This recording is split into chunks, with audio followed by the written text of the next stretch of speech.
May we all welcome the Research Coordinator of Bicol University Institute of Design and Architecture for his topic, The Grandeur of the Past, Revealing Artistic Value of the Spanish-era Churches in Diocese of Legazpi. Let us all welcome Architect Alwin S. Cali. Hello, everyone. Good morning. Sound check. Let me know if I'm audible and live on cam right now. May I hear some feedback from the audience? Hello, sir. Good We can hear morning. you, sir. Okay, thank you. So, welcome everybody to this first presentation of our webinar series. So, let me share to you my presentation. May I hear some feedback from the audience? Can you see something now on screen? Yes, sir. Okay, thank you. So, here we go. We'll be talking about the grandeur of the past, revealing artistic value of the Spanish era churches in the Diocese of Legazpi. Okay, this time we will be a bit nostalgic because this is part of our undertaking, so that of course we will be familiar of all the things that is existing when we talk about architecture. So let me begin. All right, what to expect in this talk? What to expect in this talk? First, we'll be conducting a pre-test for everyone, especially the participants, and of course introduce the topic, and we're going to at least define the artistic value of architecture as we talk about the grandeur of the past, revealing artistic value of the Spanish era churches in the Diocese of Legazpi. Likewise, we will look back, as I was saying, during the Spanish era construction timeline, and we're going to have a presentation of the Spanish era church of artistic value recognized by authorized institution. And with this, we will learn also how to identify artistic value through heritage management and with the use of a research instrument such as NCCAA instrument. And later on, we will conduct a post test. So, are you ready? I just hope all of you are ready now. So, this time around, it's pre-test time. So, we're going to share the link right before you, and you're going to answer that. And the time being, we'll allow you to enjoy that. And up until we say you can submit it, or as long as you're ready, you can submit automatically. You may please join and connect with the link and start answering the questions.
I am encouraging everyone to please comment done in the chat box after you finish fill outing the pre-test link. The link is in the chat box. Thank you.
As of the monitoring, it's 20% response.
So thank you everyone to those who have answered the pre-test. Later, we will have our post-test to assess our learnings with regards to this webinar series. So let us give back the floor and the spotlight to our speaker, Architect Alwin. Architect Alwin. Okay, I'm back. Thank you very much for participating. So let me continue there. But beforehand, I would like, of course, to define what artistic value is. So we're talking about the physical architecture in this portion of our discussion. So what is artistic value? Let me unlock some words here for us to have an idea. What does it mean when we say artistic? According to the Collins definition, it is someone who is artistic and is good at drawing or painting or arranging things in a beautiful way. So each one is entitled for this. So what about value? Collins defined the value as something such as a quality, attitude, or method, and its importance or usefulness. If you place a particular value on something, that is the importance or usefulness you think it has. So therefore, in this case, each one is entitled for its artistry and at the same time its value. So it's artistic value. Now, how do we recognize the Spanish era church's artistic value? Can we just say that one particular architecture is of artistic value? Now, let's take a look at some part of architectural principle. How do we really give an artistic value to a certain craft? Now, let's take a look at a Vitruvian principle. You can see on screen an illustration of a creation by Leonardo da Vinci dated circa 1419. It is a drawing by an Italian Renaissance artist. It was inspired by the writings of the ancient Roman architect Vitruvius, and the drawing depicts a nude man in two superimposed position with his arms and legs apart and inscribed in both a circle and square. What does it imply? Simply, it talks about the balance, the formality, and informality of a certain craft or creation. During the height of the ancient Roman civilization, it was Marcus Vitruvius Polio, otherwise known as Vitruvius, who wrote his thoughts on architecture. This notable work is commonly known as Vitruvius' Architecture, which he had penned down in his 10 books. However, I'm not going to discuss these 10 books being mentioned here. What I would like to emphasize here is the Vitruvian triad, which pertains to Venustas, Utilitas, and Firmitas. What is a Vitruvian triad? Based on the illustration, when we say Venustas, we speak of beauty. When we say Utilitas, we speak of utility. And we say Firmitas, we talk about its strength. There is in any way this tree can be described. So at this juncture, this is now the complex side of architecture. However, we will be looking at the fundamentals and basic principles of architectural design.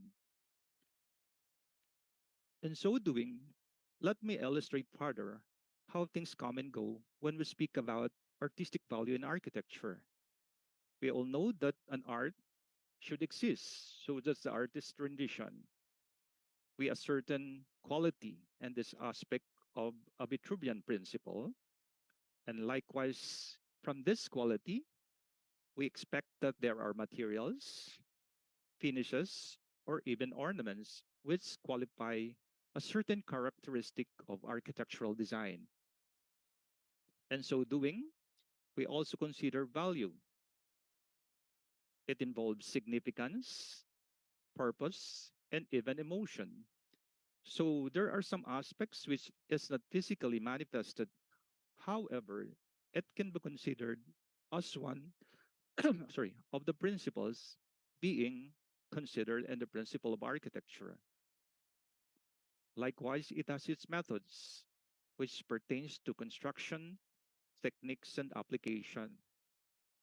Notice that the third implies the skills and capability of an individual to execute any idea based from an existing materials with superimposing significance, and likewise the application of methods, which is now seen physically in architecture.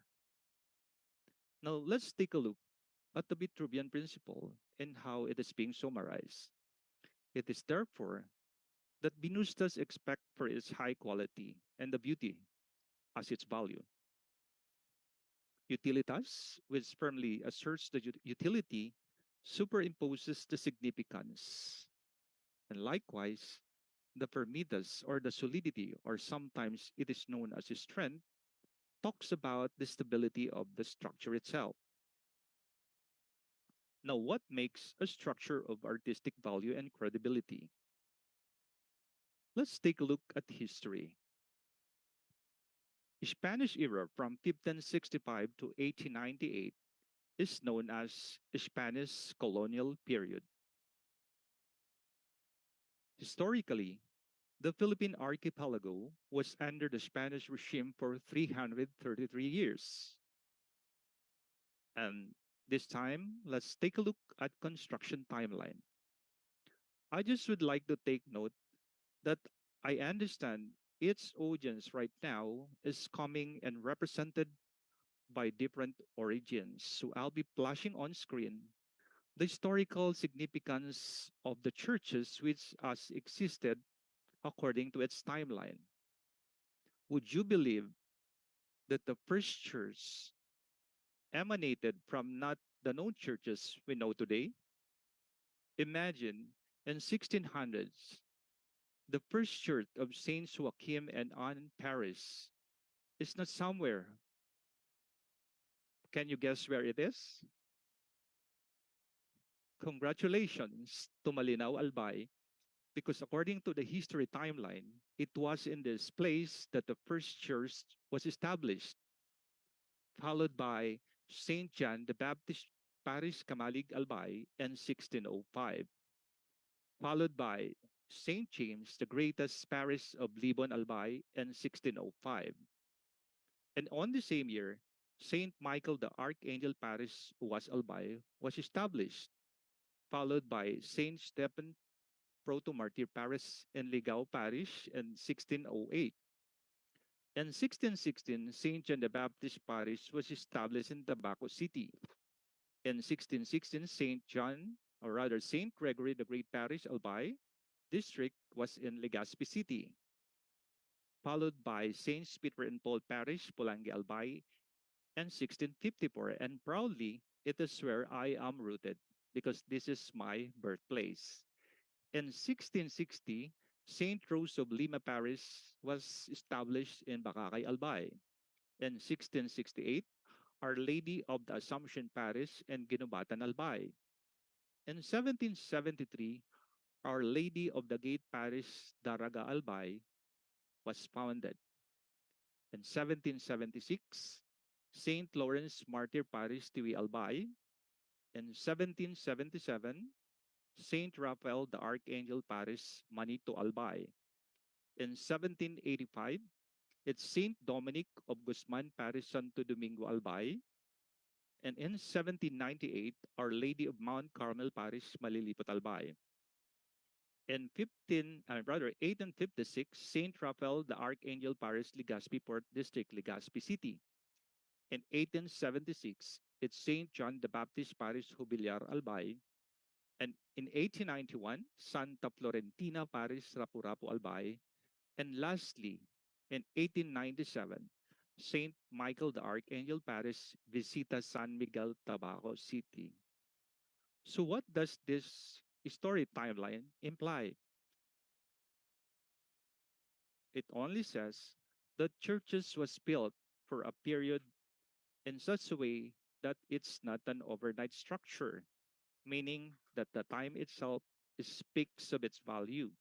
So therefore, its antiquity, considering the present day and modern times, therefore says that the high value is not an happenstance, but in itself historical. That's why it is called heritage structure nowadays. Now, let me present the various types or the churches mentioned according to vicariate, which is divided into three. So when we speak of vicariate, it simply means the office, jurisdiction, or tenure of a vicar or the office or district of a governmental administrative deputy, meaning somebody operates or operationalizes and therefore manages the structure. With the above mentioned storyline, let me present the physical structure which has been embodied through time. So under Vicariate 1, the very first church which was built in 1600, as you can see on screen, is Saints Joaquin and Anne Parish of Malinaw, Albay. It is simply a structure that stands for over the past decades. So if you are from this place, you maybe can take a look at this and go visit the site because this is the most and the first church built in the Diocese of Legazpi. Going further, on screen is St. John the Baptist Parish of Tabaco City, which was built in 1616. Notice also the transition of the churches made due to time and its historical issues. And so we have in 1660 the Saint Rose of Lima Parish, Bacacay, Albayan. For the time being, you will notice that there are changes in some parts of the structure which is inevitable. However, there are parts in the churches that speaks a lot about its past, so it is therefore of artistic value. In 1776, the St. Lawrence Martyr Parish in Tiwi Albay is prominent with its unique features, details, and the ornaments which has been installed or inlaid with the structure. In 1785, we have the St. Dominic Guzman Parish in Santo Domingo, Albay, which remains for its unique materials, form, and structure. In 1798, as you can see on screen, is Our Lady of Mount Carmel Parish in Malilipot, Albay. There may be some alterations due to time and need for its maintenance, but still, the historical form speaks about its grandeur, and so speaking about artistic value. In 1897, the St. Michael the Archangel Parish Visita in San Miguel, Tabaco City was built. Notice also that in the time that the introduction of ornaments has evolved, and so with its architectural form. Now, let me present the churches built under Vicariate 2. First off, we have the St. John the Baptist Parish, Kamalig Albay, which was built in 1605, which later has received its recognition for its unique historical map in the history of architecture. We have the 1616 church known as St. Gregory the Great Parish, Albay, which is known to many. We have the 1773 Our Lady of the Gate Parish, Darag Albay, which captures the scenic framework of Damayon volcano built uphill of Daragalbay. Notice also the transformation which has been done due to the purpose of maintaining the structure and so its credibility. In 1777, Saint Raphael the Archangel Parish in Manitou Albay was also built. But in the time being, as mentioned, there are changes due to the structure's importance on saving its heritage condition. In 1856, the fondly known Saint Raphael the Archangel Parish Legazpi Port District and Legazpi was also built. Notice also the details and form which eventually has led to the transformation of architectural details in ornaments. In 1891, the Santa Florentina Parish Lapu-Lapu Albay Church was made. Notice also that the form and structure seems to evolve due to its introduction and trends of architecture. Now for the Vicariate tree, let me present the following. In 1605, St. James the Greater Parish, Libon Albay, was also founded. In 1605, St. Michael the Archangel Parish in Uwas Albay. And in 1608, the St. Stephen Proto Martyr Parish in Ligao Parish. Notice the similarities of the built churches with respect to the areas it was founded. In 1654, the Saints Peter and Paul Parish, Pulangi, Albay. Let me expound in this portion of the church of some familiarities I have since I was born in this place. In the time being, this church has been somewhat altered due to modernity. However, the church still speaks of its antiquity when you try to scrutinize the interior, even the back part of the church.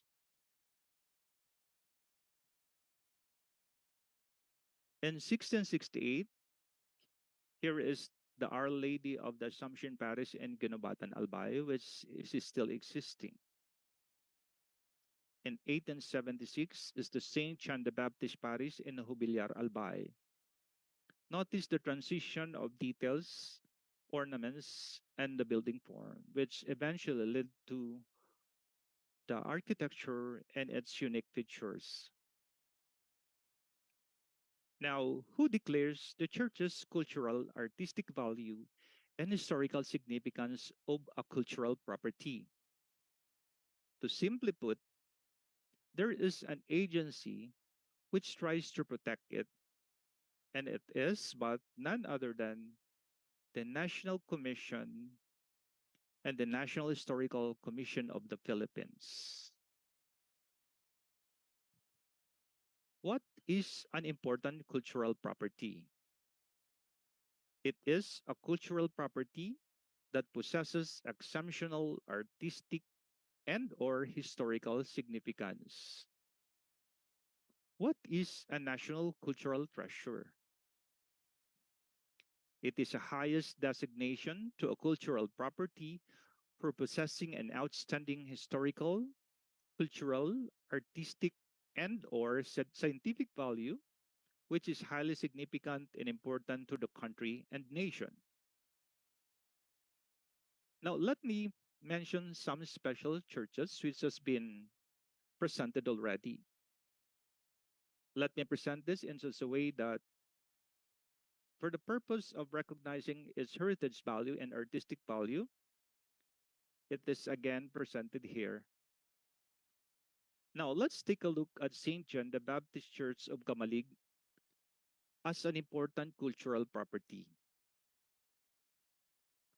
It was built in 1605, as we know, and therefore it was declared by the National Museum as the church with important property pertaining to some conditions that the Constitution of the Republic of the Philippines provide the state with a promotion and popularization of nation's historical and cultural heritage and resources. It is also in this policy that the state shall preserve and protect important cultural properties and national cultural resources of the nation, and to safeguard their intrinsic value. Whereas in this declaration of Republic Act number 4846, otherwise known as the Cultural Properties Preservation and Protection Act, as amended by Presidential Decree number 374, Republic Act 8492, the National Museum Act of 1998, and Republic Act number 10066, the National Cultural Heritage Act of 2009, specifically vested the National Museum as the agency of the government to implement the provisions of this act. Whereas in RA number 10066, it was stated as an important cultural property and shall refer to a cultural property having exceptional cultural, artistic, and historical significance to the Philippines and shall be determined by the National Museum and or National Historical Commission of the Philippines, whereas it stipulates some issues. So what's with St. John the Baptist Church?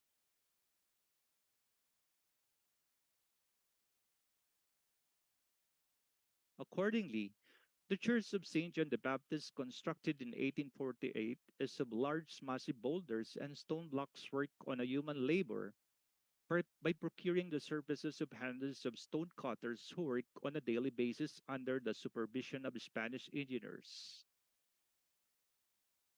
Whereas the church was reconstructed from 1878 to 1983 to include changes to the interior to cope with the proposed Philippinization of the church in consonance with the neo-catechumenal rite of the liturgy of the Eucharist and baptism.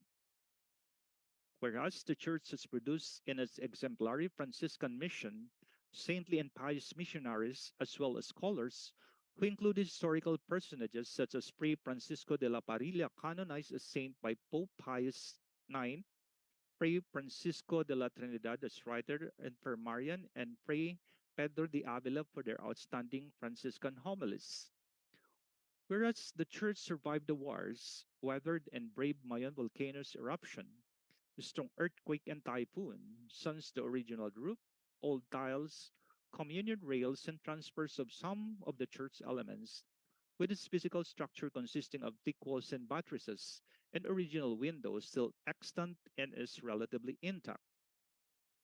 Whereas this church is a cultural property enjoying the presumption provided by RA number 10066 as important cultural properties, whereby the St. John the Baptist Church possesses exceptional architectural engineering, cultural and artistic significance reflective of the nation's history, and culture and merits official recognition as an intrinsic part of the heritage and patrimony of the Filipino people, and consequently, the assurance of and commitment to its protection, preservation, and promotion by the national government through the National Museum and other mandated cultural agencies.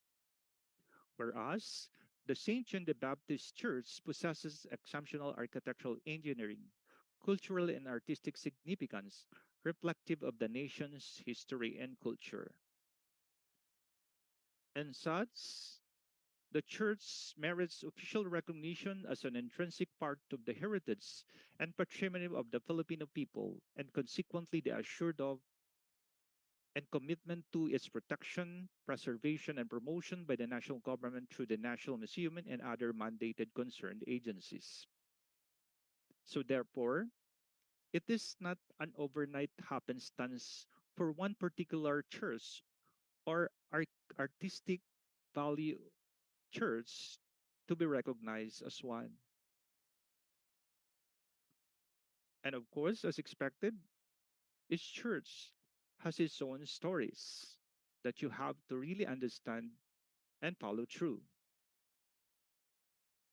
So another is the ruins of Bujao, situated in Daraga Albay as national culture. It is in the same document that says the declaration of the archaeological site of the ruins as a national cultural treasure.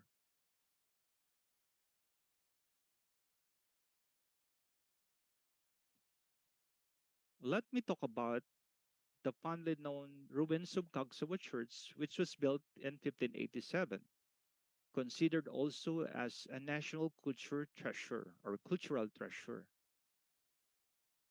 Whereas, on the same stipulation, it has undergone a rigorous process for it to be declared as national cultural treasure.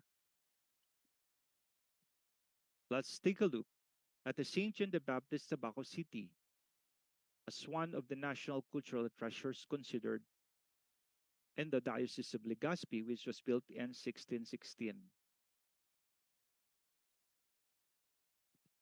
Now, how to explore the historic site and structures in the Philippines?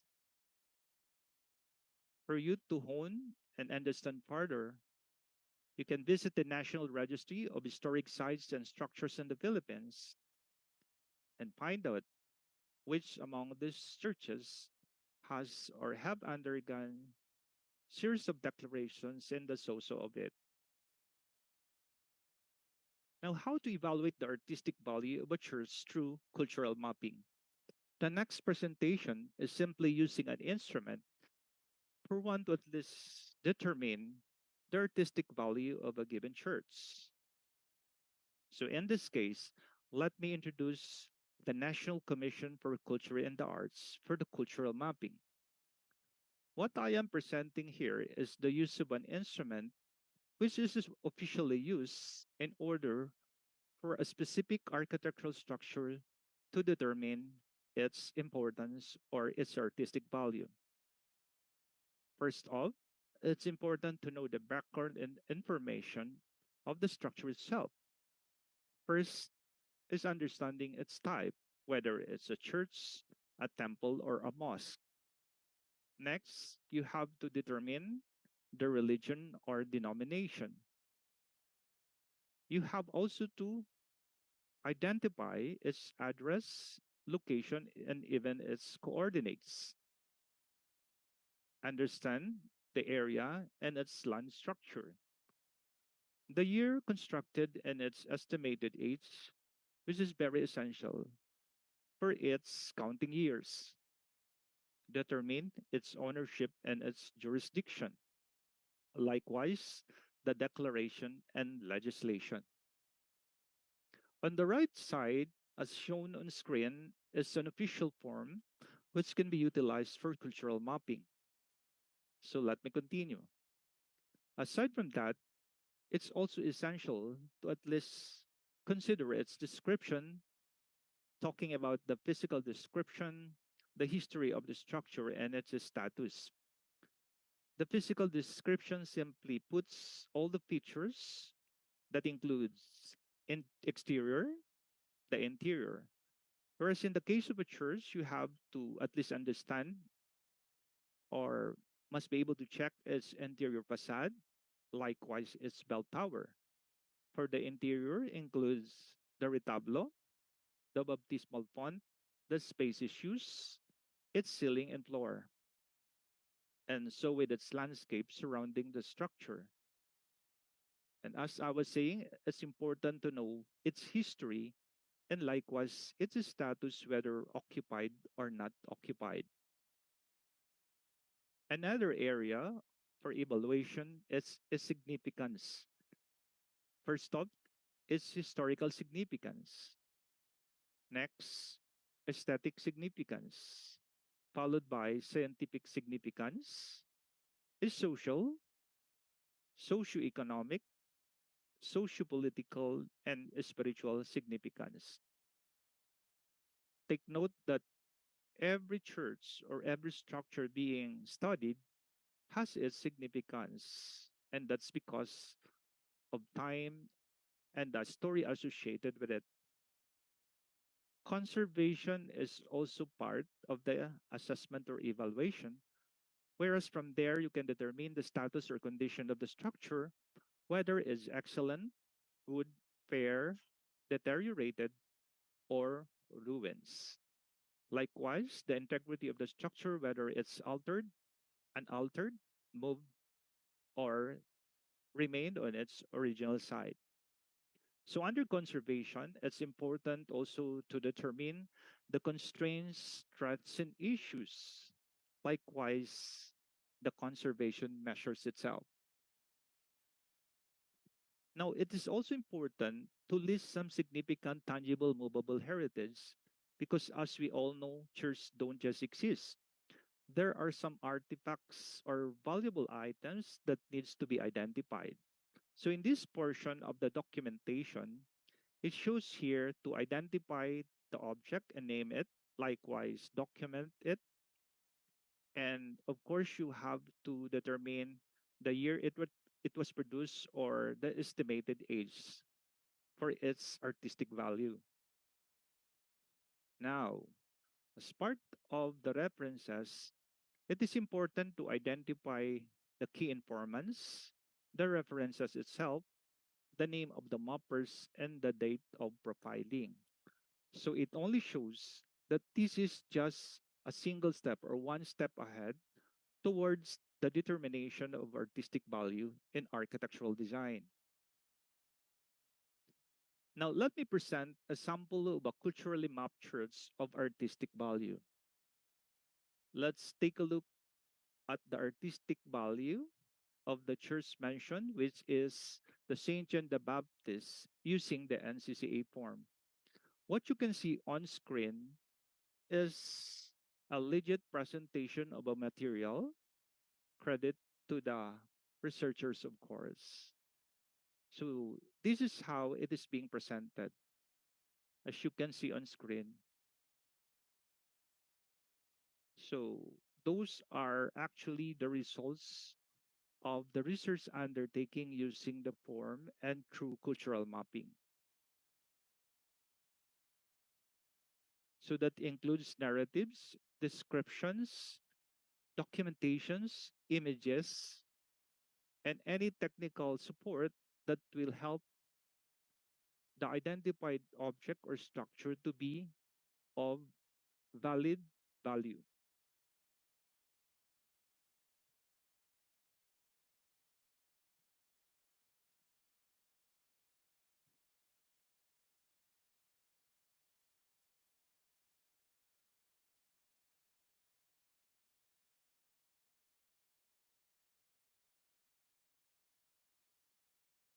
So having that, I would like to pause from here so that we can also check things out whether all the issues has been retained in our memories. So I think at this part and time, it's post-test time. However, of course, we will still continue as we entertain questions relevant to the issues or topics presented. For the time being, we're going to present the link again for your post-test time. So you may do so. Enjoy answering the questions.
Hello, everyone. Just a reminder that the post test link is in the chat box. If you have difficulty answering the pre test and post test, please try again now, as there are technical difficulties a while ago, but now um, it is already fixed. So, Sir, I'm Biasong. Uh, Please try again the pre and post test.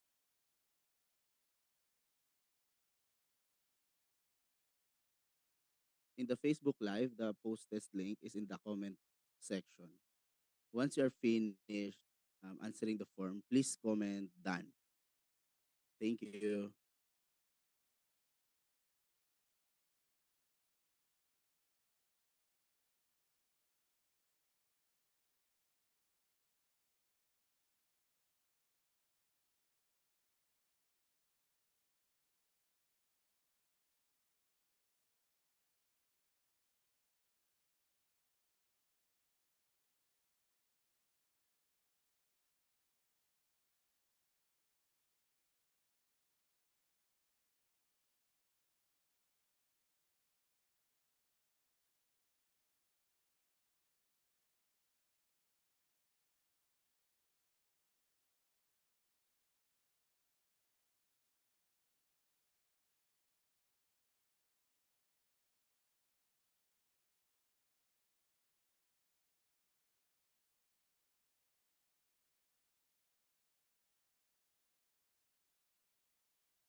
I am encouraging everyone to please comment down your insights, questions, or any point for clarification, as we will have an open forum after this post test, especially to those architecture students of BU. Uh, I am encouraging everyone to please ask some questions. Thank you.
So thank you for answering the post test.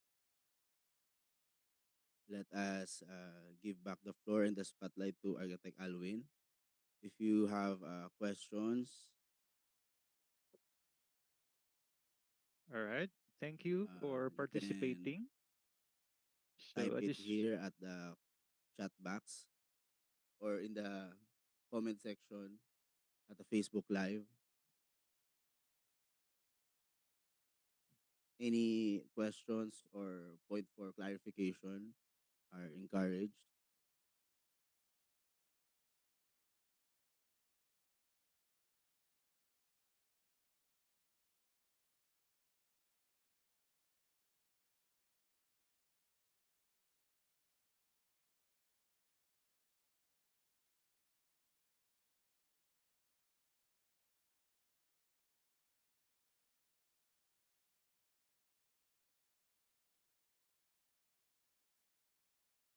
okay, at this point, let me conclude my presentation since you're done with your post test time.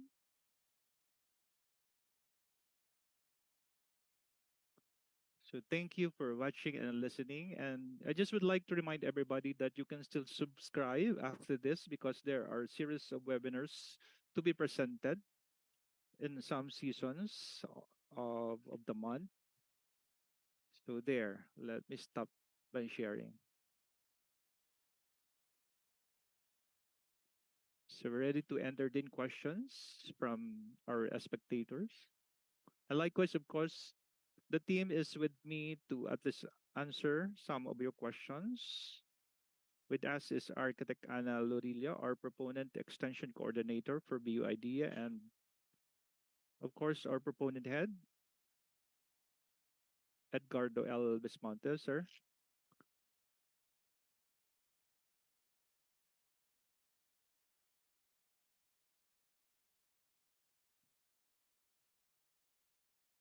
I think there's question now, the chat box. Hello, sir. There is one question from Sir Edge. Oh, so I thought Um, he's my the teammate in answering question, the sir, question. All right. goes Okay. like this: why are old churches can be compared to cathedrals? Okay, that's a good question actually. Where in fact, if you will notice in the presentation, it was the Renaissance period which has actually introduced that in a certain period of time. So therefore, way back then, the development of churches has been rooted and inspired from European, ideas. We cannot deny the fact that there are actually transitions. And if we're going to take a look at some scenarios, not only in architecture, parlance, even in fashion, Europe has been there already. So I think that only shows that there's some sort or place in the entire part of our globe that really started it. So I think that's a good question. And that helps a lot in understanding history, specifically like when we try to trace and take a look at how architecture started. So just remember 400 years pass in a time like that. So we have it already. All right. So I just hope I was able to answer the question. Okay. Or anyway, according to Sir Ez, can we compare our old churches to cathedrals in Europe? Yes. Actually, that's very optimistic because if we are going to take a look at some of the designs and the national map of heritage churches, there is actually a depiction. One example is the San Sebastian Church that's in Manila. And that is actually an influence of a European design. Whereas from there, the introduction to Industrial Revolution and because of the details which has been exhibited, and that shows a lot. Okay, Sir Ed. Hopefully I was able to satisfy your craving and the type of question you have, which is I believe this is very interesting to architect students because it's very important for us to trace our roots when we design. So we call that character in architecture.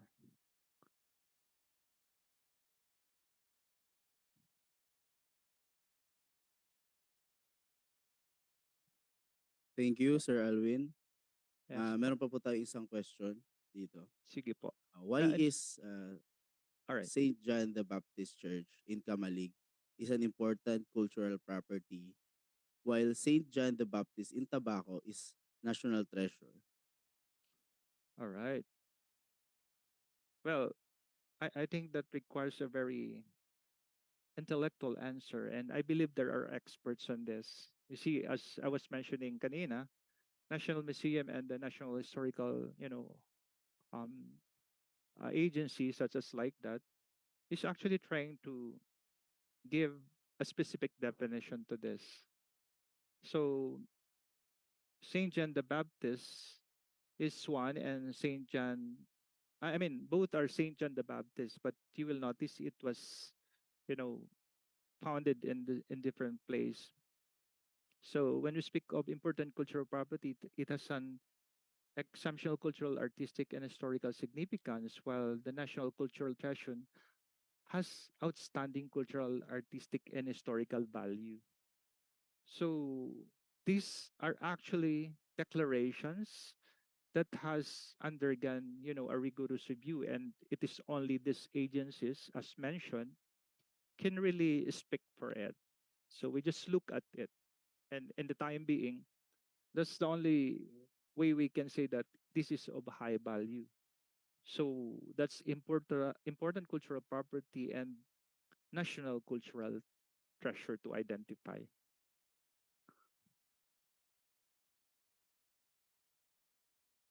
Is there any question? Hopefully, I can see it on screen.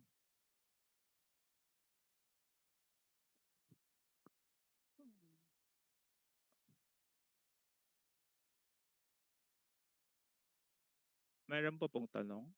Anyway, Architect Lorilla, Ana Lorilla is with me. If there are some stringent questions that needs to be answered, we're also open to this.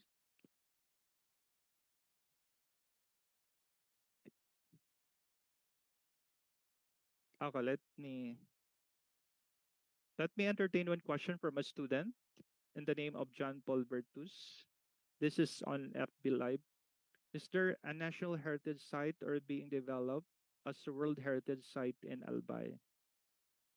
Well, well, at this point, I think it will be good to hear from our team. But I would like to answer that. But of course, there are some, you know, things right now which at first we cannot totally say it as us. So there are stages. And anyway, we can prove or say create a document out of that. I think that's not impossible that we get to the point of becoming a World Heritage. And obviously, in some parts of the country, there are already. So, if you mean like in Bicol, particularly in Albay, I think that's optimistic. And as of the moment, it requires, of course, scientific evaluation, not only about its artistry, but also its, you know, details that really qualifies according to the agency that evaluates it. Okay pa? Meron pa parang maraming tanong ah. Di ko kasi masyado makita dito sa ano ko. There. Another one, it's from Ma'am Weng, Zoila. All right. Here's the question. How can local communities be involved in the preservation and promotion of these churches? Well, I like this question more than liking it. I love the question because, it's very important that you be involved. First thing first, if you remember, I presented the different churches in the three vicariates. Now, I believe also that each one has originated from a specific place. For example, I am from Pulangi. It is only then that you will realize that you belong if and only if you go to the place, touch every part that you see, and try to check every detail that you cannot see. Because the beauty of the churches is not what we see right now. it is actually withheld. I remember when I had my research for the St. Peter and Paul Parish Church. And because I was tasked to do that, it was only then that I discovered that the beauty of the church is not on the front. It's not either on the envelope that I see right now. When I tried to roam around the structure, I found out that the beauty of the church is behind the setting. I saw the old bricks, which has been, sad to say, now a rubble, which has not given a value. I remember because of that visit, I was able to write a poem. Yes, that's true. It is only when I was checking in every place of the church that I felt that the true nature and culture resonates with where we came from, especially when you see this old timbers and logs, which has been rotten, the bricks which has been broken, the rubbles which has toppled down, and people are just stepping on it. No, this question is actually nostalgic. That's why I'm challenging every audience to go to the church, not because for the sake of prayer alone. I would like you to touch everything in there because that says a lot and tells about your story, your origin, even your ancestors. Believe me, and that connects you to what we see right now, not only the artistic value, but the essence of knowing where we came from. Well, masyado akong naging emotional dun, ma'am. Ma'am Weng. Anyway, there. Okay. May mga tanong pa. Medyo kinakapture ko kasi was trying to, Thank you, Architect Alwin. I yes, sir. believe Sir Edge po is raising his hand. Okay po.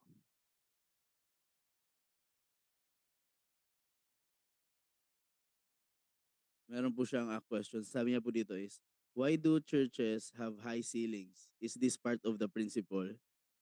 All right. Thank you, sir. That's a good question for every architecture student to understand.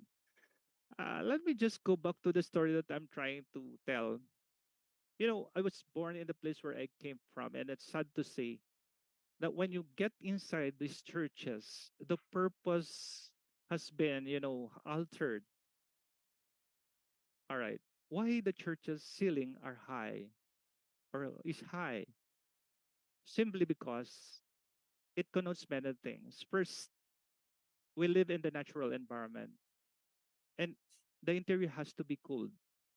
Next, it has a high ceiling because it's very important that the light should pass through the interiors. Where can you find a church? Let me challenge you on that, my dear audience. Where can you find an old church that the wall is so thin, like 4 to 6 inches thick? Are you not aware that you know the width of the church is not less than 1 meter? Just imagine the construction technique that has been employed there. Why that high? Aside from that, there is actually an acoustical reason. When was the time you were able to enter a church that once you hear a bird inside the church chirping, you can almost hear the chirping sound even at the farthest seat of the church?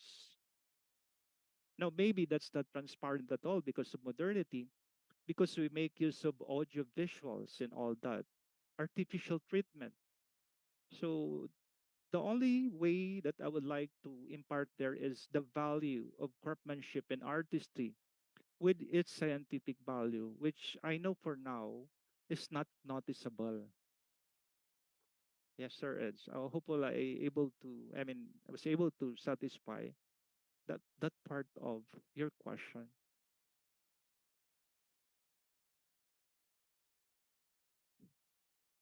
I think maraming tanong. Let me capture one from here. Hopefully I can entertain more um, questions from students, I think. And there are also comments you can read through on the chat box. Okay, let me entertain part. Here from Hans Warren Cruz. I can see some message sa chat box. Good morning. How do we raise awareness among priests assigned to different parishes with surviving heritage structure about the dangers of uncontrolled and improper renovations that could destroy and eventually take away its historical accuracy and significance? What are the future plans for the conservation and promotion of the Spanish era churches in the Diocese of Legazpi? I think Hans Warren is a student. If I could remember, that's a good question, actually. Like what Mom Zoil was asking then, it's very important that we connect. I'm going to give back that question to you. You see, you're taking the course, you're taking architecture, and I think it's about time that you help, build that cup. And through empowering and reaching out for these people who are somewhat, let's say, less informed or less knowledgeable because they have a different discipline also that they're also trying to focus into. I think our social concern don't stop from just merely appreciating the artistic value, but technically we really have to impart to them the idea not only of time, it's out antiquity. It's not only it's antiquity, but the fact that it can no longer be built because it's already done and it's modern now. So what are the future plans in conservation? I think there is also an action being done on this. And this is actually just starting in the Philippines, I believe. Yes. So with those issues, it's also a challenge on the parts of the students to at least understand more and deeply understand. And of course, you have to reach out. That's why this undertaking is being done. So this is an extension activity for you may know that requires a lot of involvement. Okay. So this is just starting here. And I just hope this activity is a pilot undertaking for everybody to get connected. Okay. Am I open to entertain more questions? Let me check.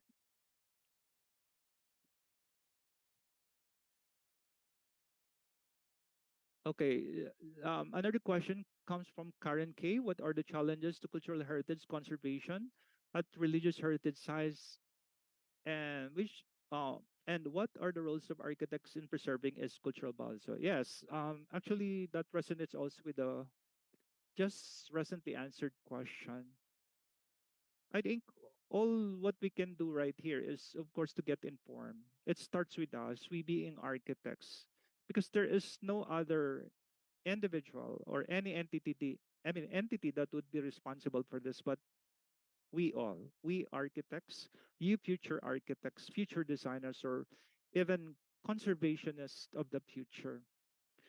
You know the feeling when I was trying to create this presentation only to discover that the storyline, the time itself. I just hope kanina when I was presenting it, you are having a calculator with you. This is a challenge to you all. Compute the time which has been bygone, way back the structure was built in your place. Like in our case, it's 400 years. Just imagine, I have the fourth generation, and that's too much. That's of, you know, a value that really has to be looked into. The time itself. That's why it's so precious. It can no longer happen at all. Or it may not happen at all. Um, wait, may tanong pa. Okay, according to Sir Eds, this activity is part of the conservation heritage. Sir Alwin, Yes, po. there is a question here from Gerald Vic. Yes, sir. Can you please read for me, sir? Sir Edge po wanted to answer the question. Pwede po niyang sasagutin yung question. Okay, sir. You may please. Hello, good morning. Okay, good Sir. morning, sir. Sir, allow me to answer the question here from Yes. Gerald Vic, Yes, Junior please. Bago. Okay, so as a student, can we also conduct cultural mapping and submit it to the NCCA? And it is possible to delist or Mm. register a structure as important cultural property. Okay, so actually there are two questions here. Okay, so if a student, he can or she can conduct cultural mapping and submit to NCCA. Okay, so based on our experience at Alvin, right? And you were part of the cultural mapping team of the tobacco Yes, city, sir. okay, LGU of tobacco. Actually, cultural mapping is a scientific process. And before you can be a cultural mapper, you have to undergo a series of training. Okay, so there are many modules. I believe that if I'm not mistaken, there are 11 modules which a cultural mapper should undergo. Kasi ang pagmamap ng isang cultural property ay hindi lang siya basta-basta. So kailangan natin mag-training.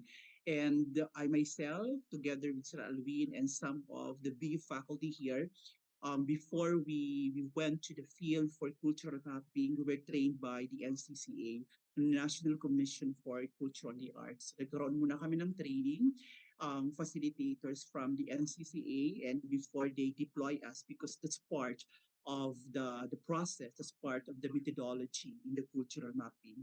However, as a student, you can also map. However, parang ang gagawin mong mapping is to identify, di ba, in your community, which you think a property that is significant or valuable in your community. Kasi sa cultural mapping, meron tayong tinatawag na ililista muna natin, sir, ano yung imamap natin.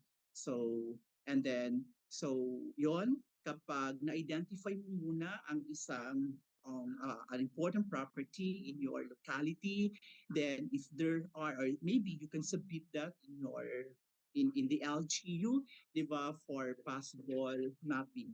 Okay, and the trained mappers will do the mappings. Okay, so as a student, what we need to do now is to identify those cultural properties which we think are important. For example, in the tangible heritage like houses, churches. So if in your community merong 50-year-old na isang community, so pwede siya ma-map. Okay? So what we need to do is to map. Okay, so I really appreciate your question if you could map, because it means to say that you are expressing your love for our heritage. Kasi ang una muna natin dapat gawin is to appreciate, di ba, all of these heritage according to the heritage cycle. Kailangan muna natin ma-appreciate ang isang bagay. And then kapag na-appreciate na natin, we will love it. And then later on, there will be utilization of it.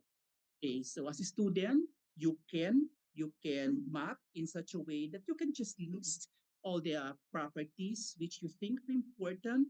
Then later on, you can submit your list to the local government unit. And kapag nagkaroon sila ng activity for the cultural mapping, so that will be considered in mapping, in the cultural mapping. Then another question is it possible to delist or unregister structure as important cultural property? Okay. I think, di ba, kapag important cultural property, okay, and including the national cultural treasure, kapag nabigyan na ng title na ganyan, so kailangan natin pangalagaan na yan. Okay, so dapat pangalagaan para hindi siya ma-delist. Although, there are some instances na kapag hindi inalagaan, kasi tayo mag-aalaga, because the NCCA, the National Commission of Culture and the Arts, maglalagay sila ng mga markers. For example, important historical marker, nagkakaroon ng important cultural property, national cultural treasure. Ang ibig sabihin nun, dapat tayo aalagaan na natin yan. Pero kapag hindi natin inalagaan yan, for example, ang Kangsawa Ruins, which is declared as the national cultural treasure, kapag hindi yan inalagaan at nagibayan, of course, mawawala, di ba? So, madidilis yan. So, this title is parang it is comparable to our responsibility that we have to be responsible for all these declared cultural property. It doesn't necessarily mean na kapag ang isang cultural property ay na-declare ng important cultural property or a national cultural treasure ay hindi na siya madidilis. Madidilis siya kapag hindi natin inalagaan. So that's a wake-up call for us that we have to take good care of all the properties, especially those who have given the title. Kasi kapag binigyan ng title, hindi yan basta-basta ang ibibigyan ng title. May mga scientific study pa yon, di ba? May mga evaluation pa, di ba? And it's the National Commission for Cultural Arts that will declare the property as a national cultural property, as a national treasure, or an important property. And these activities, nga sinasabi ni Sir Alvin, this is part of our promotion, this is part of our conservation efforts kasi dapat muna natin ma-appreciate ang mga bagay-bagay kasi kapag hindi natin na-appreciate yan, hindi natin makikita ang kanyang significance and value. Okay? So I hope that I was able to answer the question of Gerald Vic. Okay, so thank you, Sir Alvin, for giving me the opportunity to answer because I couldn't help but to answer because, di ba, as part of, as kasi team tayo, di ba, Yes, sir. training tayo ng NCCA para mag-map ng mga cultural property. All right. Thank you, Thank sir, you. for yes. Anyway, as Sir Els was trying to deliver something, I can't stop but to think of something other than this activity because eventually our audience, I think, is part of this. So there's so much to do actually, and this is a good initiative here. Thank you, sir, for you know stating your insights on this. Anyway, may tanong dito si Ma'am Weng. How does the relocation of the mayor's office in some municipalities impacts to the historical and cultural significance of the churches and parks in the locality? Well, isang marubdob na makadamdaming sagot ang pwede kong masabi na talaga po namang meron po talagang sabi na nating inadequacy and responding to these issues. I would like to throw this scenario to the students. Like in the time being, you exist in your place, you have your municipal halls or buildings, you have the churches around it. Um, Sorry to mention that our town is what I'm going to illustrate here. Way back, our municipal building used to be that very traditional one, and eventually it was converted into a modern structure. But if we're going to take a look at the historicity, churches are actually next to the government buildings because during that time, it has a role or importance really. Okay. So, ang tanong ni Ma'am is how does the relocation of the mayor's office in some municipalities impact so the historical and cultural significance of the churches and parks in the locality? Because first thing first, I think we really have to reach out and make them understand. Like what Sir Eds is trying to say, appreciation is foremost. There are some municipalities that has been, I can say a victim of this transformation without so much of likening or awareness on the issue of cultural heritage preservation. So at this point, it's very infant to say that even the local leaders is actually unaware of this. So how does it impact its significance? Well, once it's no longer available or existing, therefore it has its other way impact, to say a negative impact. Because right from there, people can no longer tell exactly what's the connection of these say structures. And accordingly, you can check the history. And notice also that the municipal buildings is close next to the churches. Uh, and you cannot really evade to, make these two structures come together. Because historically, it was the Spanish who ruled for this. And there is something for, Indians or Filipinos to be captured early in time. Okay, that's something that you have to confirm.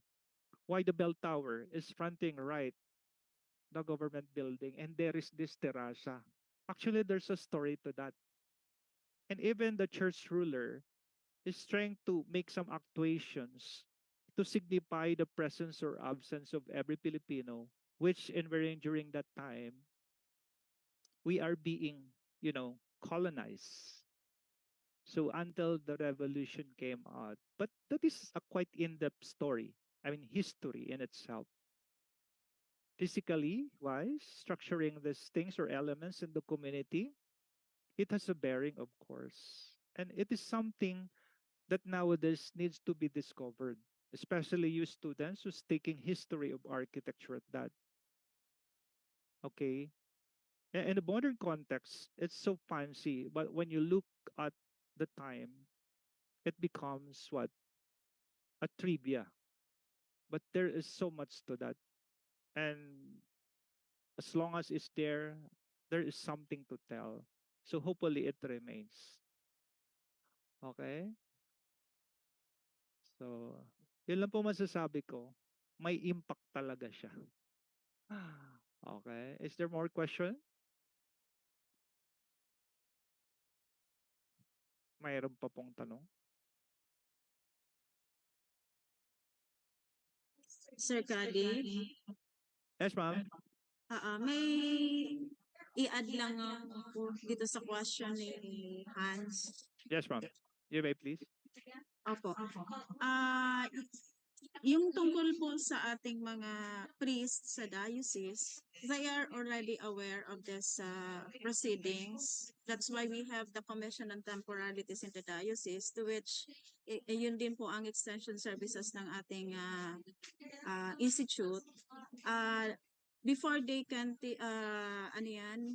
before they can touch or renovate anything in the church, they must undergo a process to which hihingi ng permits coming from the national agency, especially those churches ranging from the 50-year-old up, and lalo na po yung may mga marker natin. And aware na din po ang ating mga pare. But then, every now and then, since may alam tayo, we need also to talk to them to be aware, especially those hindi pa mga masyadong sumusunod sa proseso. So, and dito, pati yung mga kaparian natin, they are also learning from this processes, no? Paunti-unti kasi hindi naman to yung nakasanayan nila. So, but then the Diocese of Legazpi is already ready for this. Thank you. Yes, ma'am. Thank you for sharing your thought.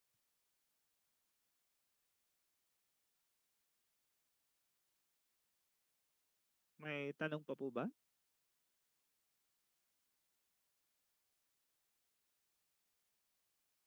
Baka may na-miss out tayo na question sa taas. Hopefully wala. Ano? Baka may magtampo na audience kung hindi masagot. Or else you may send it sa chat box if there's something a missed out question, if any.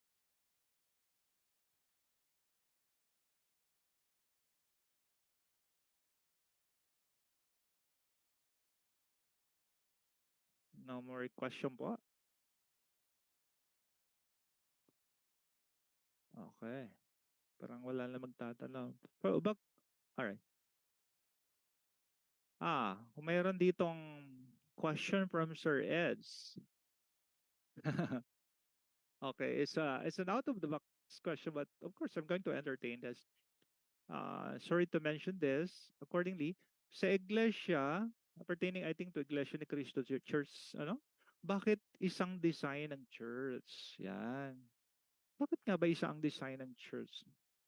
Well, actually in architecture, we have this so-called character of design. So this character of design is being attributed to how one is trying to, let's say, represent or personify a certain idea. All I can say on this is that if you will notice that when you compare this to the classical design, which is the Spanish design, compared to this one, it appears like it's almost a modern concept. Whereas in this case, I look at this I look at it as a mere representation of faith and their religion, you know. However, I think the time is also something to contribute with this, because in times that these churches were introduced comes with it the industrial revolution already, meaning we don't just build, we simply consider some factors such as economy aside from existing materials or technology. So at this point, I just look at it as merely a representation of who they are, what they are, and of course, building church for that modern idea. And at the rest of that, I think that's something that they have to explain further. Okay, but that's a good question. So from there, you can see how unique the craftsmanship of every church that we have compared to the modern churches that we have, because this is due to the introduction of modern materials. So what's so unique about the colonial, era is that when you think of construction technology, it's so amazing that how come a certain rubble or stones or piles of stones has been built that high, that big, and that colossal compared to the modern idea of, building churches. Ang sabi ko nga, ang challenge ko sa Indo, kung di Indo nare-reparo ang simbahan na di inababa sa sarong metro, di pahunin do ang wall. Diyan kayo ma-amaze kung paano yan pinagpatong-patong, kung paano na-construct ang vaulted arch, vaulted ceiling, that domical forms of a structure, na samantalang wala pa tayo noon mga modernong, you know, materials na magsusupport dyan. Ha? It's just merely by, artistic or artisan's idea compared to nowadays that there's so much, even the introduction of computer technology. Okay, so I just hope I'm meeting that part of the question there. Just to give an intense value to the craft that we are talking about and that the Spanish colonial period churches. Uh, okay. The churches show and express our faith. There. That's it. Anyway, I'm just responding according to what I understand because I am not, part of the group. So that's how I view it. Okay po. Mm-mm. Oh, sige po. Mayroon pa po.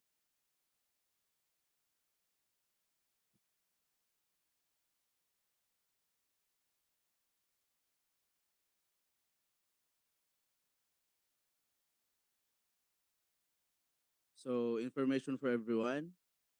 Meron na lang po tayong last question to entertain. Meron pa po ba tayo dyang question or point for clarification?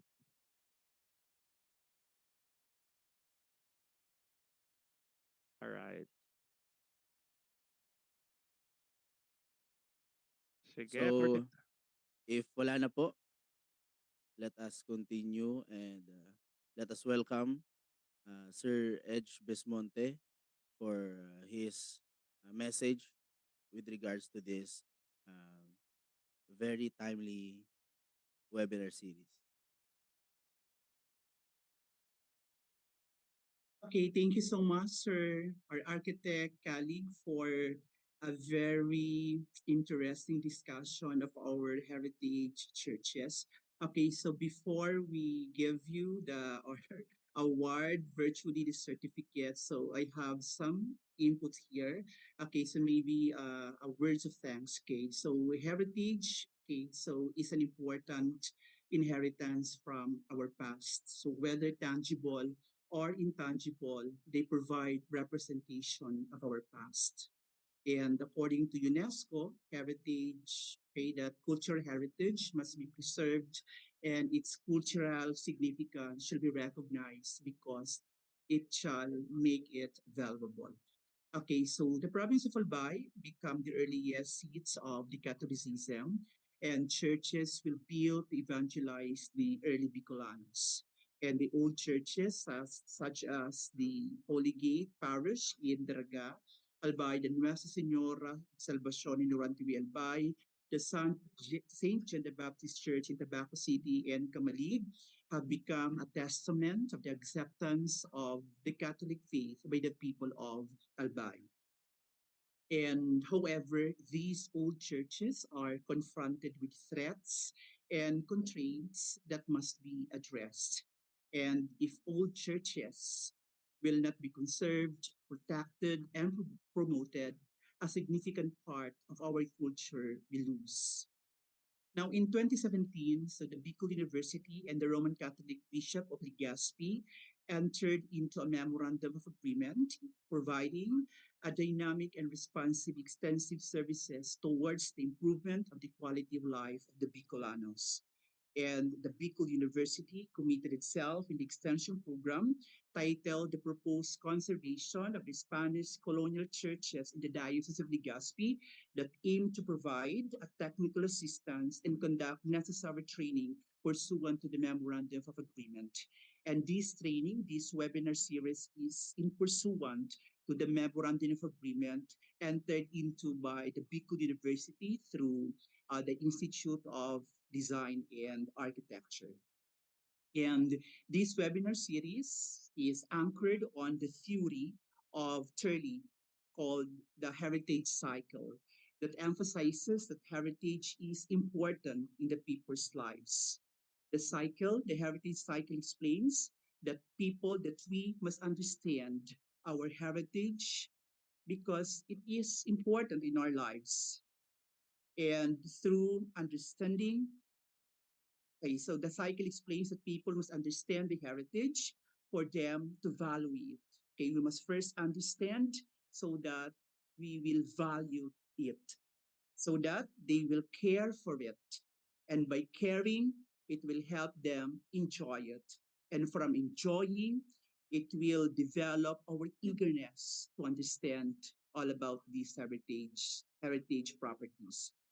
And also, this activity is in consonance with the National Cultural Heritage Act of 2009 and Article 14 of 1987 Constitution that mandates for the promotion, preservation, and enrichment of Filipino culture embedded in the country's tangible and intangible heritage.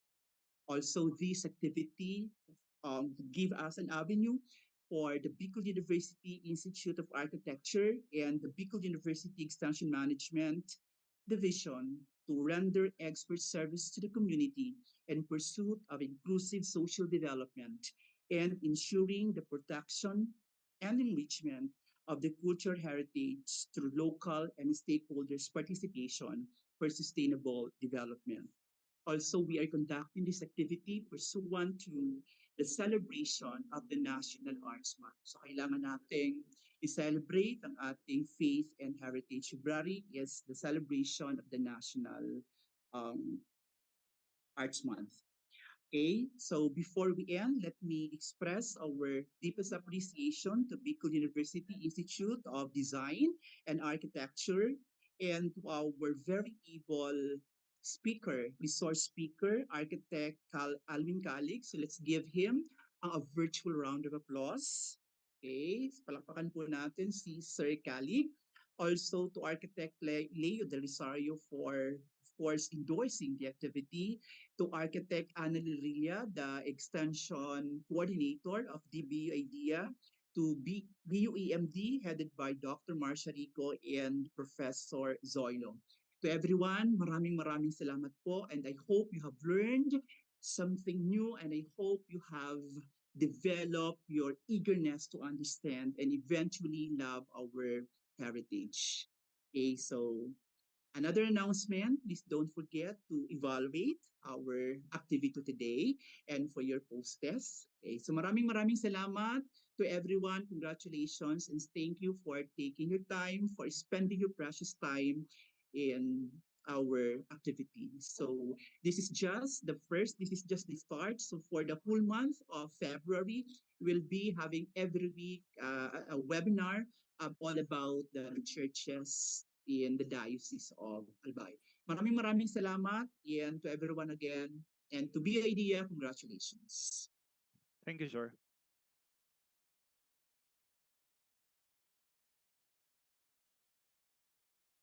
Allow me So to at this promote this one. juncture, Yes, sir.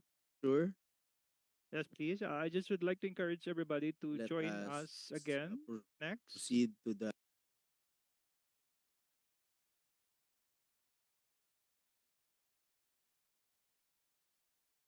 Yes, sir. There. Magkakaroon pa tayo ng series of webinars in the coming week. So, abangan niyo po. So, this is an invitation from the Bicol University Extension Management Division and together with the Bicol University Institute of Design and Architecture. That's it for today. So, thank you. Yes, sir.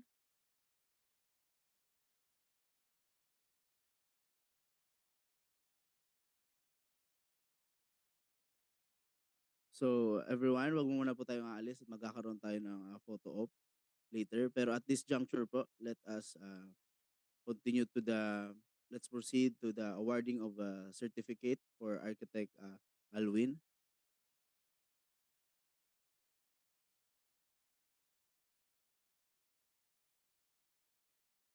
Wait lang po natin na i-flash yung certificate.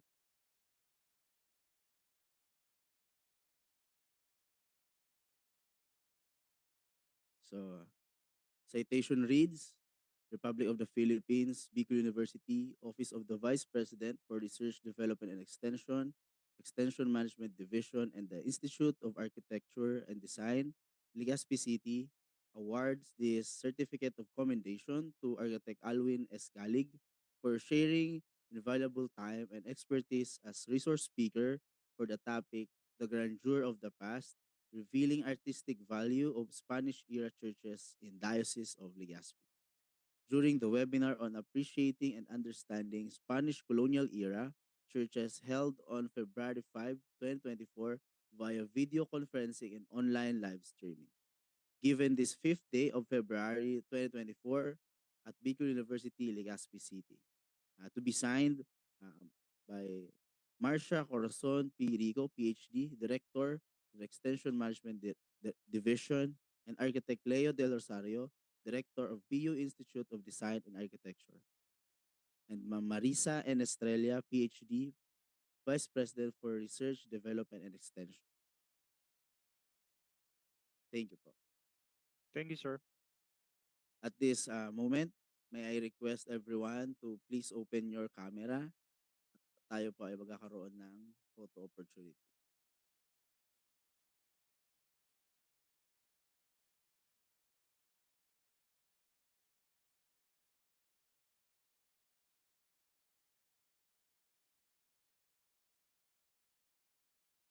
Okay po, ready sa first slide.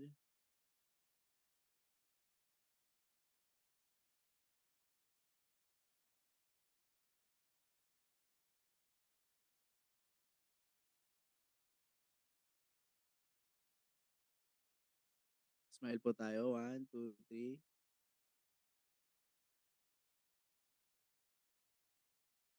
Okay po, sa second slide.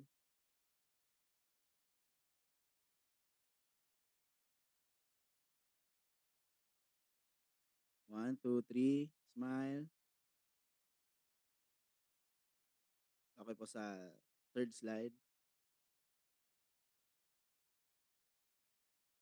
1, 2, 3. Okay po, sa last slide. Smile po tayo. 1, 2, 3. And ayun po. Thank you po sa lahat ng dumalo.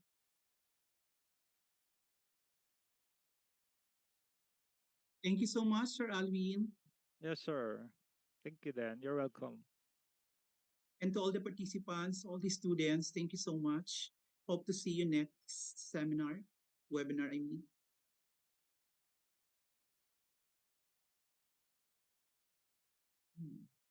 Reminder po to please accomplish and fill out the attendance and evaluation link to be found in the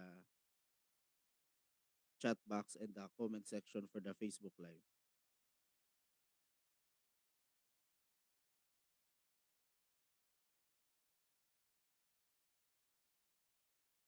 Okay na, permission to leave.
The Bicol University family stands in solidarity with our brothers and sisters from Mindanao State University, particularly the victims and the bereaved families of the Marawi bombing that was blatantly perpetrated at the heart of an inclusive higher education institution. We are extending our most profound condolences and heartfelt prayers to everyone affected by this recent atrocious attack on innocent civilians, celebrating their faith in what would have been a most solemn welcome to the Advent season, celebrated by our Christian brothers and sisters. That this tragic bombing has to happen inside a higher education institution during a religious celebration is a direct breach into our safe spaces and an assault into our sanctuaries of higher learning. We join the MSU family in strongly denouncing violence in all forms and in any attacks on civilians and the general public. We also adhere to the statement released by the Catholic Bishop Conference of the Philippines that such violence should not only be denounced, it should also be renounced as a way of seeking redress by every peace loving Filipino. We will be offering prayers in all our interfaith celebrations in our campuses, particularly during our annual pre-aguinaldo masses for the eternal repose of the souls of the victims, healing for those injured and recovering, and comfort and security to all whose heart and peace of mind have been threatened by this latest senseless and violent act. I invite all other faith-based groups, especially in Bicol University, to do the same as we pray that justice may be served and those responsible be held accountable for the tragic consequences of the MSU Marawi bombing incident. To my Bicol University family, let us remain vigilant as we continue to advocate for peace and justice in an inclusive and safe society as a university for humanity. Diyos mabalos.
On this episode of Lingkod Bayan Diaries, ating tunghayan ang kwento ng isa sa ating mga honor awardees.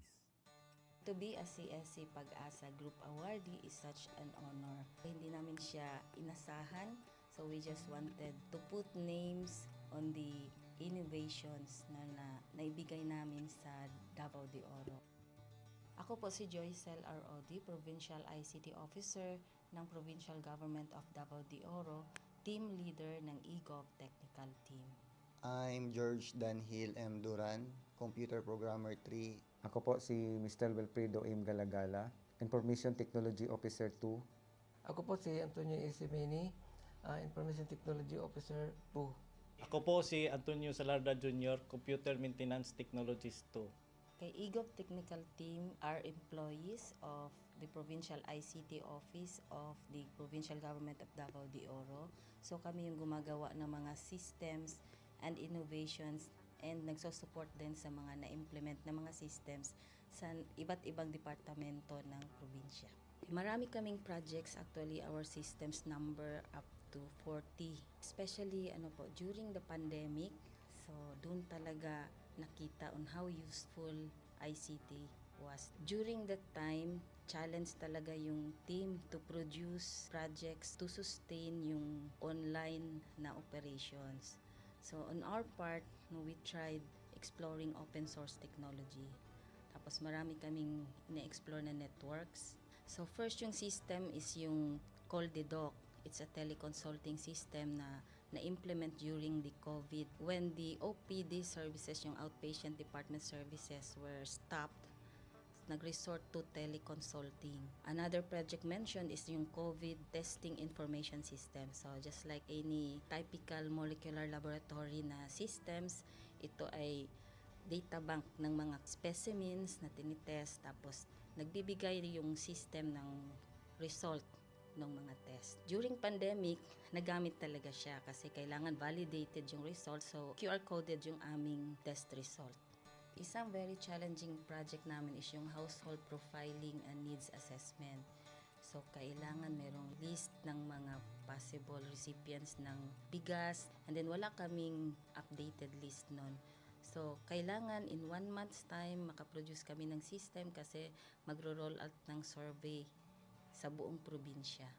Nag-try akong mag-tap sa isang UN organization, yung UNDP.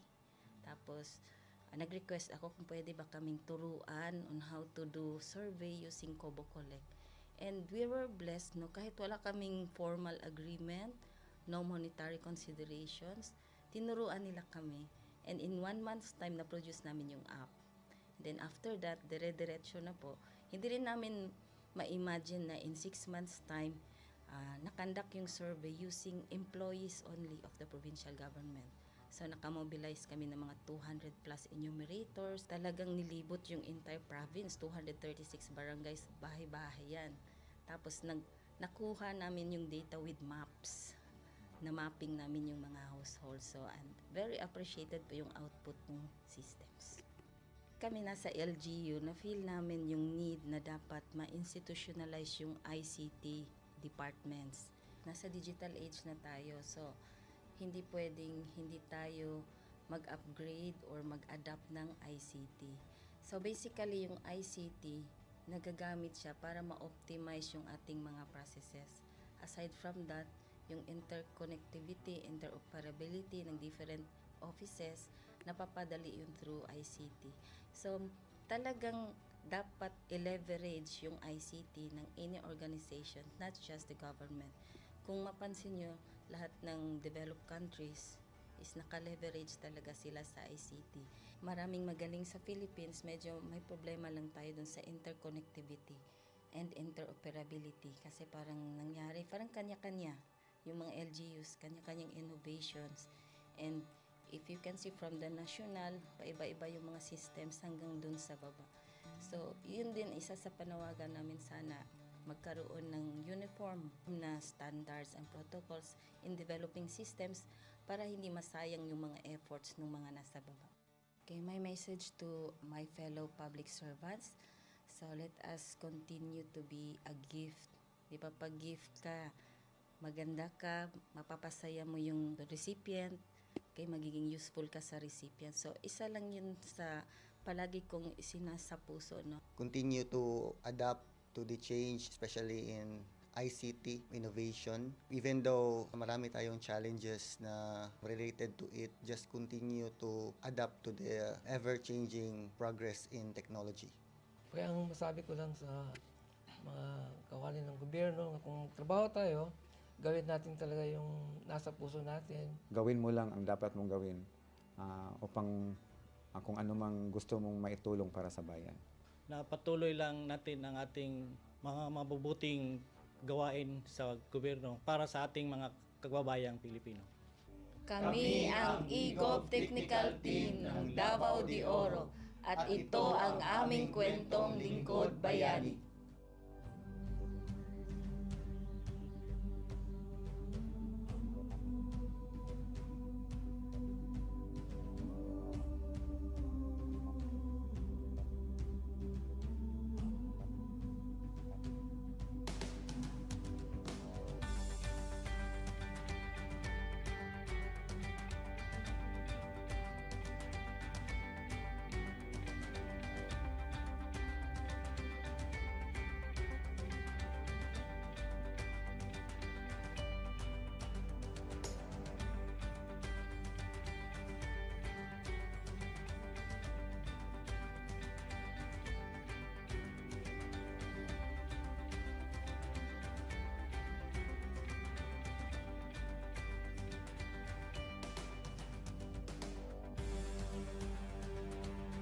Inyong natunghayan ang kwento ng ating lingkod bayani.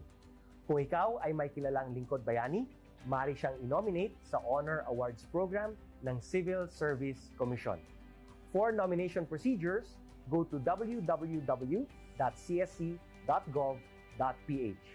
See you on the next episode of Lingkod Bayan Diaries.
Good day to all of you. On behalf of the University Registrar's Office, I welcome everyone warmly. As the head of this esteemed institution, I am privileged to introduce our office and share the valuable services we provide. The University Registrar's Office serves as the administrative heart of our university, functioning as a central hub for academic records, student enrollment, and course registration. We are dedicated to supporting the success of our students and personnel by ensuring the smooth operation of all educational processes. Our mission as an academic unit, the University Registrar's Office, will be taking care of the enrollment, graduation, and records management as it takes custody of academic records of all graduates and the issuance of official academic documents of students and graduates. Whether you are a current student, a prospective applicant, a faculty member, or an alumnus, our dedicated team is here to assist you. From guiding you through the enrollment process to helping you access and maintain your academic records, we are committed to providing exceptional service with efficiency and professionalism. In addition to our core responsibilities, we are continually strive to improve our services by embracing technological advancements and streamlining our operations. We aim to enhance accessibility, transparency, and convenience for all clients, allowing you to focus on what matters most, your education and intellectual growth. As University Registrar, I am honored to lead a team of talented professionals passionate about supporting your academic journey. We understand the challenges and aspirations of higher education and are dedicated to serving as your trusted partner throughout your time at our university. In closing, I extend my heartfelt welcome once again. The University Registrar's Office is here to assist, inspire, and empower you as you embark on your intellectual endeavors. We look forward to collaborating with you and contributing to your success in every possible way. Thank you, and may this be the beginning of a remarkable academic journey for each of you as a university for humanity.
The Bicol University family stands in solidarity with our brothers and sisters from Mindanao State University, particularly the victims and the bereaved families of the Marawi bombing that was blatantly perpetrated at the heart of an inclusive higher education institution. We are extending our most profound condolences and heartfelt prayers to everyone affected by this recent atrocious attack on innocent civilians, celebrating their faith in what would have been a most solemn welcome to the Advent season, celebrated by our Christian brothers and sisters. That this tragic bombing has to happen inside a higher education institution during a religious celebration is a direct breach into our safe spaces and an assault into our sanctuaries of higher learning. We join the MSU family in strongly denouncing violence in all forms and in any attacks on civilians and the general public. We also adhere to the statement released by the Catholic Bishop Conference of the Philippines that such violence should not only be denounced, it should also be renounced as a way of seeking redress by every peace-loving Filipino. We will be offering prayers in all our interfaith celebrations in our campuses, particularly during our annual pre-aguinaldo masses for the eternal repose of the souls of the victims, healing for those injured and recovering, and comfort and security to all whose heart and peace of mind have been threatened by this latest senseless and violent act. I invite all other faith-based groups, especially in Bicol University, to do the same as we pray that justice may be served and those responsible be held accountable for the tragic consequences of the MSU Marawi bombing incident. To my Bicol University family, let us remain vigilant as we continue to advocate for peace and justice in an inclusive and safe society as a university for humanity. Diyos mabalos.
On this episode of Lingkod Bayan Diaries, ating tunghayan ang kwento ng isa sa ating mga honor awardees.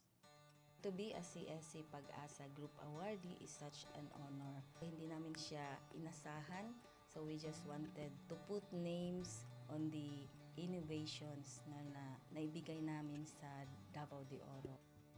Ako po si Joycel ROD, Provincial ICT Officer ng Provincial Government of Davao de Oro, Team Leader ng eGov Technical Team. I'm George Danhil M. Duran, Computer Programmer 3. Ako po si Mr. Wilfredo M. Galagala, Information Technology Officer 2. Ako po si Antonio Isimini, Information Technology Officer 2. Ako po si Antonio Salarda Jr., Computer Maintenance Technologist 2. Kay eGov Technical Team are employees of the Provincial ICT Office of the Provincial Government of Davao de Oro. So kami yung gumagawa ng mga systems and innovations and nagsusupport din sa mga na-implement na mga systems sa iba't ibang departamento ng probinsya. Marami kaming projects, actually our systems number up to 40. Especially during the pandemic, so doon talaga nakita on how useful ICT was. During that time, challenge talaga yung team to produce projects to sustain yung online na operations. So on our part, we tried exploring open source technology. Tapos marami kaming ina-explore na networks. So first yung system is yung Call-the-Doc. It's a teleconsulting system na na-implement during the COVID. When the OPD services, yung outpatient department services, were stopped, nag-resort to teleconsulting. Another project mentioned is yung COVID testing information system. So just like any typical molecular laboratory na systems, ito ay data bank ng mga specimens na tinitest, tapos nagbibigay yung system ng result ng mga test. During pandemic, nagamit talaga siya kasi kailangan validated yung result. So, QR coded yung aming test result. Isang very challenging project namin is yung household profiling and needs assessment. So, kailangan merong list ng mga possible recipients ng bigas, and then wala kaming updated list nun. So, kailangan in 1 month's time makaproduce kami ng system kasi magro-roll out ng survey sa buong probinsya. Nag-try akong mag-tap sa isang UN organization, yung UNDP. Tapos, nag-request ako kung pwede ba kaming turuan on how to do survey using Kobo Collect. And we were blessed, kahit wala kaming formal agreement, no monetary considerations, tinuruan nila kami. And in 1 month's time, na-produce namin yung app. Then after that, dire-diretso na po. Hindi rin namin ma-imagine na in 6 months' time, nakandak yung survey using employees only of the provincial government. So nakamobilize kami ng mga 200 plus enumerators. Talagang nilibot yung entire province, 236 barangays, bahay-bahay yan. Tapos nakuha namin yung data with maps. Na mapping namin yung mga households. So and very appreciated po yung output ng systems. Kami nasa LGU, na-feel namin yung need na dapat ma-institutionalize yung ICT departments. Nasa digital age na tayo, so hindi pwedeng hindi tayo mag-upgrade or mag-adapt ng ICT. So basically, yung ICT, nagagamit siya para ma-optimize yung ating mga processes. Aside from that, yung interconnectivity, interoperability ng different offices, napapadali yun through ICT. So, talagang dapat i-leverage yung ICT ng any organization, not just the government. Kung mapansin nyo, lahat ng developed countries is naka-leverage talaga sila sa ICT. Maraming magaling sa Philippines, medyo may problema lang tayo dun sa interconnectivity and interoperability kasi parang nangyari, parang kanya-kanya yung mga LGUs, kanya-kanyang innovations. And if you can see from the national, paiba-iba yung mga systems hanggang dun sa baba. So, yun din isa sa panawagan namin, sana magkaroon ng uniform na standards and protocols in developing systems para hindi masayang yung mga efforts ng mga nasa baba. Okay, my message to my fellow public servants, so let us continue to be a gift. Di ba, pag gift ka, maganda ka, mapapasaya mo yung recipient, kay magiging useful ka sa recipient. So, isa lang yun sa palagi kong isinasa puso, no? Continue to adapt to the change, especially in ICT innovation. Even though marami tayong challenges na related to it, just continue to adapt to the ever-changing progress in technology. Kaya ang masabi ko lang sa mga kawani ng gobyerno, kung trabaho tayo, gawin natin talaga yung nasa puso natin. Gawin mo lang ang dapat mong gawin upang kung ano mang gusto mong maitulong para sa bayan. Na patuloy lang natin ang ating mga mabubuting gawain sa gobyerno para sa ating mga kababayang Pilipino. Kami ang EGOV Technical Team ng Davao de Oro at ito ang aming kwentong lingkod bayani.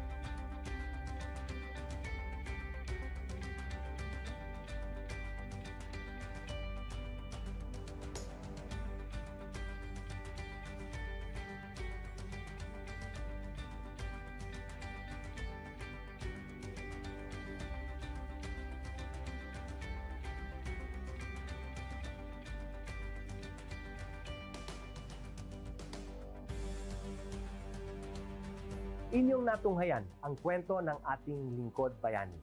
Kung ikaw ay may kilalang lingkod bayani, maaari siyang i-nominate sa Honor Awards Program ng Civil Service Commission.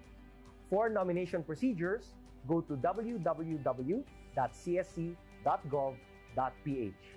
See you on the next episode of Lingkod Bayan Diaries.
Good day to all of you. On behalf of the University Registrar's Office, I welcome everyone warmly. As the head of this esteemed institution, I am privileged to introduce our office and share the valuable services we provide. The University Registrar's Office serves as the administrative heart of our university, functioning as a central hub for academic records, student enrollment, and course registration. We are dedicated to supporting the success of our students and personnel by ensuring the smooth operation of all educational processes. Our mission as an academic unit, the University Registrar's Office, will be taking care of the enrollment, graduation, and records management as it takes custody of academic records of all graduates and the issuance of official academic documents of students and graduates. Whether you are a current student, a prospective applicant, a faculty member, or an alumnus, our dedicated team is here to assist you. From guiding you through the enrollment process to helping you access and maintain your academic records, we are committed to providing exceptional service with efficiency and professionalism. In addition to our core responsibilities, we are continually strive to improve our services by embracing technological advancements and streamlining our operations. We aim to enhance accessibility, transparency, and convenience for all clients, allowing you to focus on what matters most, your education and intellectual growth. As University Registrar, I am honored to lead a team of talented professionals passionate about supporting your academic journey. We understand the challenges and aspirations of higher education and are dedicated to serving as your trusted partner throughout your time at our university. In closing, I extend my heartfelt welcome once again. The University Registrar's Office is here to assist, inspire, and empower you as you embark on your intellectual endeavors. We look forward to collaborating with you and contributing to your success in every possible way. Thank you, and may this be the beginning of a remarkable academic journey for each of you as a university for humanity.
The Bicol University family stands in solidarity with our brothers and sisters from Mindanao State University, particularly the victims and the bereaved families of the Marawi bombing that was blatantly perpetrated at the heart of an inclusive higher education institution.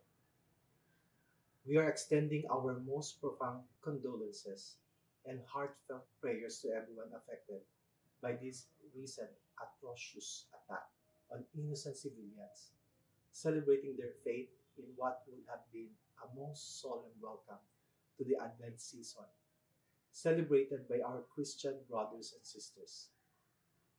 That this tragic bombing has to happen inside a higher education institution during a religious celebration is a direct breach into our safe spaces and an assault into our sanctuaries of higher learning.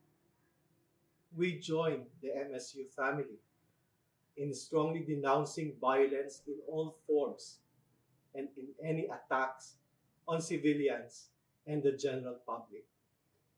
We also adhere to the statement released by the Catholic Bishop Conference of the Philippines that such violence should not only be denounced, it should also be renounced as a way of seeking redress by every peace loving Filipino. We will be offering prayers in all our interfaith celebrations in our campuses, particularly during our annual pre-aguinaldo masses for the eternal repose of the souls of the victims, healing for those injured and recovering, and comfort and security to all whose heart and peace of mind have been threatened by this latest senseless and violent act. I invite all other